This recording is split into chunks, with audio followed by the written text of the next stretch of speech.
Zodpovednosť je schopnosť odpovedať na otázky, prinášať riešenia problémov, riešiť hlavolami.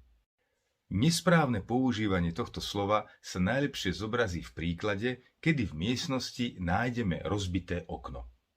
Keď položíme otázku, kto zodpovedá za toto rozbité okno, v čaroslovnom pôvodnom význame tohto slova v slovenčine hľadáme človeka, ktorý ho zasklí.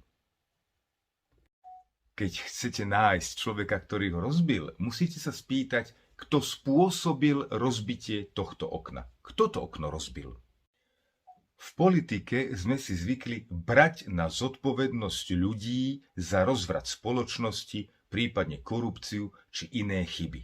V pôvodnej slovenčine je to nezmysel.